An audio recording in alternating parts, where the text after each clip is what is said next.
Hi everyone, welcome to Inside the Park for July 2009. Today we're at Lilac Park. I'm Misty Lewis. And I'm Jamie Zwilling. That's right, this park actually has been renamed. Going all the way back to the 1930s, it was known as Roadside Park. And now that it's been moved and the features have been upgraded, it's time to enjoy the grand opening celebration. That celebration is going to happen at July 13th at 6 p.m. to celebrate this nice picnic area, the council fire pit, and the connection to the nearby Southwest Regional Trail. And thank you to the many partners who helped to create the new Lilac Park, including Nordic Wear, Minnesota Department of Transportation, St. Louis Park Historical Society, Hennepin County Regional Rail Authority, Three Rivers Park District, and the Minnesota Department of Natural Resources. And you can follow Lilac Park updates on Facebook, where there are a number of historical photos of the Highway 100 construction and beautification with lilacs. This is a great spot for a bike picnic. You can eat on the refurbished tables from the 1930s. There's only one other barbecue like this in the entire country, and that happens to be just down the road in Golden Valley. Enough nostalgia. Let's get on with this month's program. We're going to have some highlights from the City Open House that turned out to be an awesome time, and that was on June 9th. And we'll ride along with the St. Louis Park Bike Patrol with Officer Josh Ryan. And some more highlights from Wolf Park, this time from Saturday's Parktacular. But first, St. Louis Park News.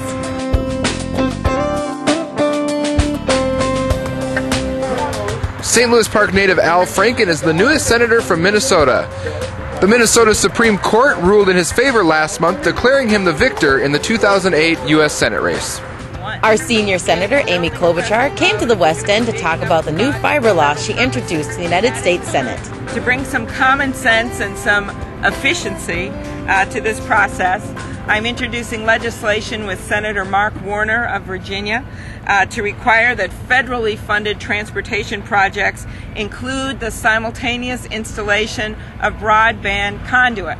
The idea here is let's dig once. If we're going to be building a federal road, if we're going to be digging up a project for federal purposes, that is the time to put conduit under the road, and so that later broadband providers can put their cables through there, and so that we don't have to do this again and again and again. This makes common sense for taxpayers, and it makes sense for drivers. These broadband conduits are plastic pipes which house tiny fiber optic cables that carry high-speed, high-capacity communications. The Federal Highway Administration estimates that 90% of the cost of deploying broadband is for digging up and repairing the road. 90% of broadband expenses are for digging up the road.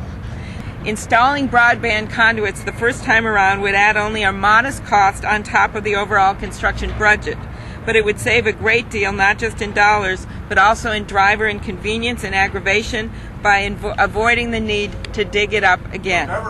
Meadowbrook Collaborative celebrated their 15th anniversary at the Rec Center, and one of the highlights was a video prepared by Park TV's John McHugh. Mick Johnson of the Park Nicollet Foundation has been a founding partner in the collaborative, and he had many kind words for Meadowbrook's amazing social worker, Linda Trummer. So we all know that there's always a founder and someone that really is the thread that holds it all together. Would you agree? Mm-hmm. And it's been a real village participation by the city and the school district and Park Nicollet and all of the people at the school and our donors. Those two clubhouses were supported by a $30,000 gift from a donor, Mr. George Gardner. And Mr. Wayne Packard came forward and helped with the playgrounds. Betsy, you're here. Wayne was one of the supporters from the Rotary Club. It's taken a lot of people, but Linda, would you come up? It really has taken a lot of people, but the glue that has held it together, would you all agree, would be Linda Trummer. Let's give her a round of applause.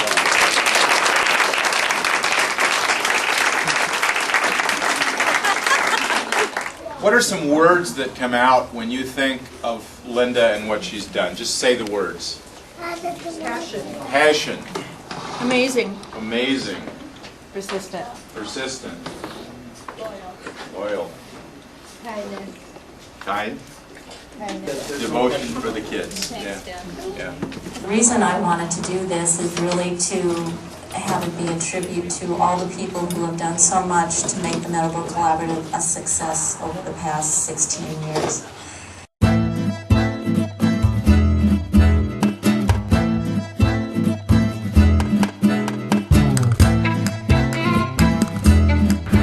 Welcome back to Inside the Park. We're here at Lilac Park.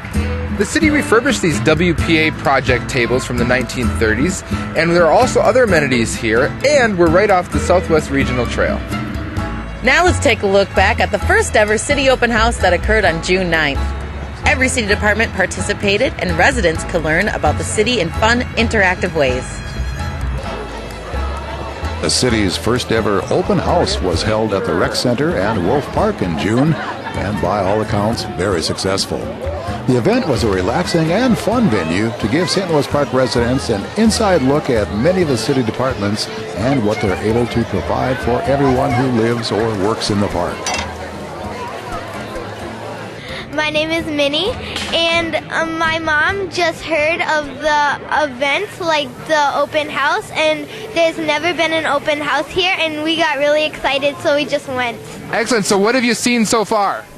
The pool and the big slide and the bird thing over there. That was really cool. Very neat. So now you're standing in line to get some free food, right? Excited about that? Yeah, I'm really excited. Good. So what do you like about living in St. Louis Park? Well, I don't live in St. Louis Park. I live in Minneapolis. Great. Have you been to the Aquatic Center before? Yeah, one time.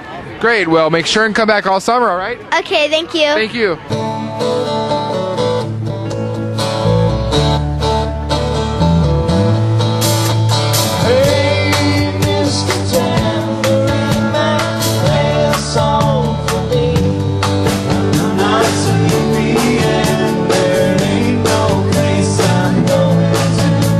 Turnout has been fantastic. Good work putting on here. I like that. How are you?